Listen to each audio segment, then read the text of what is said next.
Lyddie, Chapter 23, Vermont, November 1846. One more night along the way, and the sky had turned into the underside of a thick quilt. The coachman pressed the team, eager to get to the next stop before the snow began to fall. It was nearly dusk when the coach took the final dash around the curve in the road and brought it to the door of the Cutler's Tavern. Nothing had changed except herself. At first Tryphenia pretended not to recognize her at all. This grand lady from the city of looms and spindles. But soon the game was over, and the old cook gave her a warm embrace and drew her to a seat near the giant fireplace. "I would have thought you'd have a cook stove by now," Lyddie said, half teasing, as she looked around the familiar kitchen. "Not while I'm a cook here," Tryphenia said fiercely. "I reckon everyone has those monstrosities in the city, eh?" "They work fine. We had one at the boarding house," Tryphenia sniffed.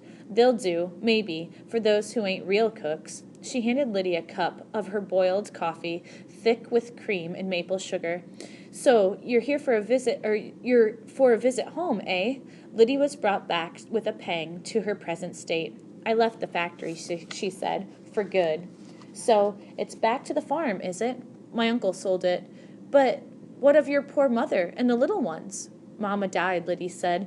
There was no need to tell Tryphenia where.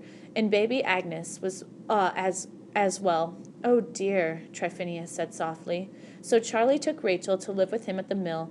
The Finneys have been so good to both of them. So," she took a long drink of her coffee. It scalded her throat, but she shook the pain off of it. "So, for the first time, I'm a free woman. Not a care in the world." She paused, not knowing what to say, and then that she wished, therefore, to have become once more a housemaid in the Mistress Cutler's Tavern. "So I thought to myself, what fun to work with Tryphenia again." The cook threw her head back and laughed. "She thinks I'm joking. How to explain? How I have nowhere else to go." And then the girl came in. She was no more than 12 or 13, dressed in a rough calico with ill-fitting boots. Lyddie's heart sank. That was the housemaid. There was no room for her at Cutler's Tavern any more.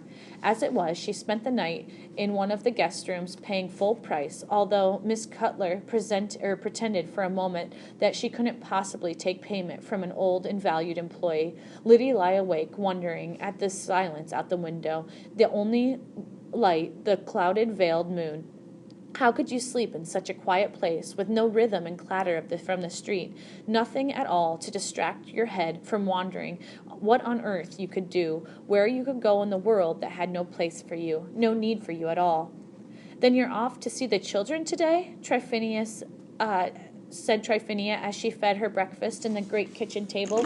Lyddie was grateful to have plans, at least for one day. "The snow is no more than a dusting. I can get Henry to take you in the wagon." Henry was Willie's successor. Lyddie chose to walk. The day was cold and clear, but her shawl was warm and her boots stout and well broken in. She was at the mill by morning, and Miss Finney greeted her kindly, but Charlie and Rachel had gone to school in the village, so she just kept walking, her feet taking her up the hill, up the road, past the fields and the pastures of Quaker Stephen's farm, and up beyond, until she rounded the last curve and saw it sitting there, squat and homely, against the green and silver of the November mountain.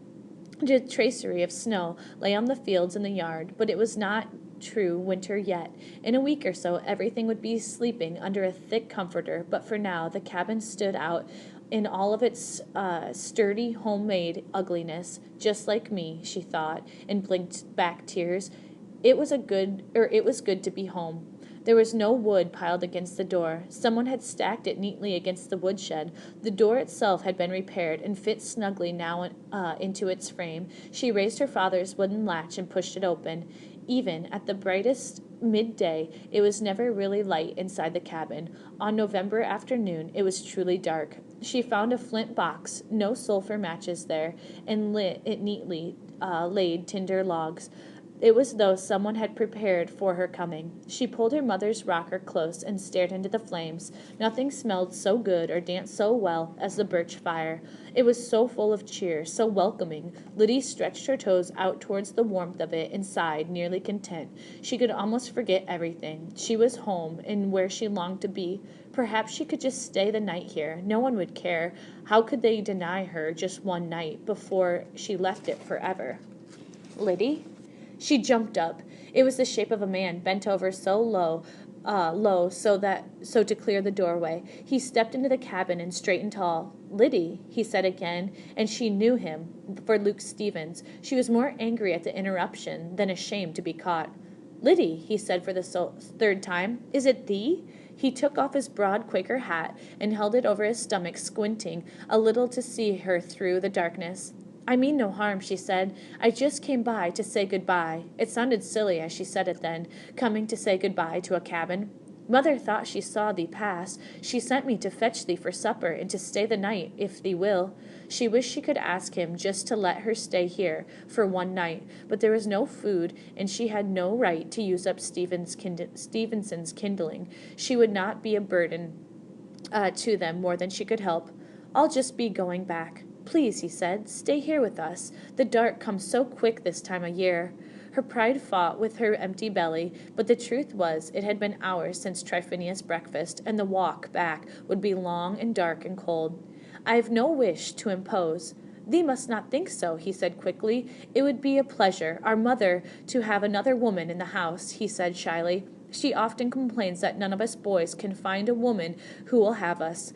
He came to the fireplace and knelt to separate the logs and put out the small fire. She was glad his back was to her, and there was no chance that he could see her face flush red in the shadowy light of the cabin.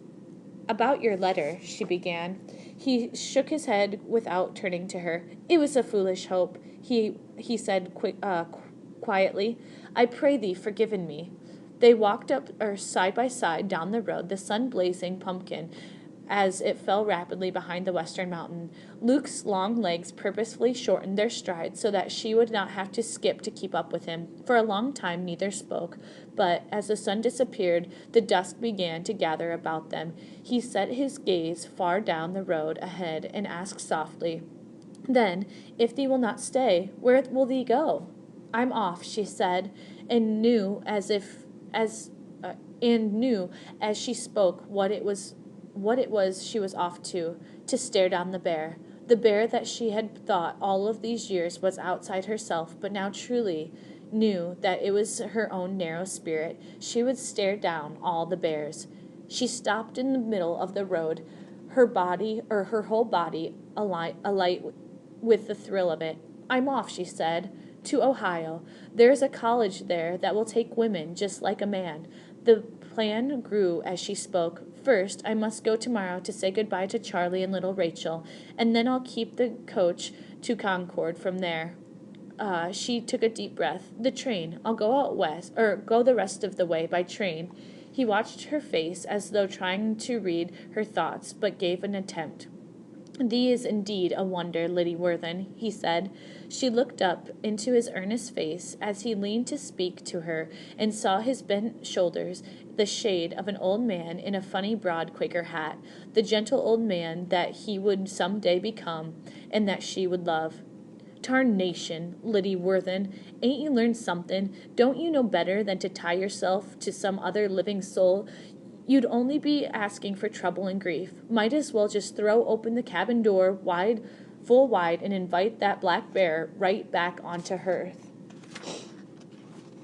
Still, if he was to wait, he was looking right at her, his head cocked, his brown eyes questioning. His face was so close she could see a trace of soot on it. Like Charlie, the boy would never mess with a fire without getting all dirty. She held her hands tightly to her side to keep from reaching up and wiping it off his cheek with her fingers.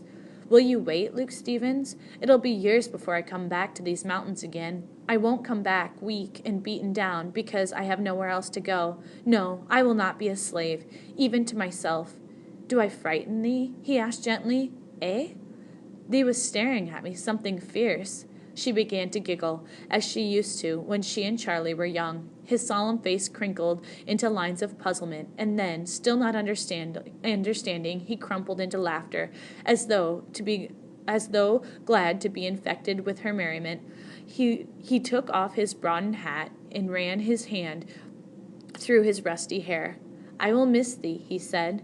We can still hop, Luke Stevens, Lyddie said, but not aloud.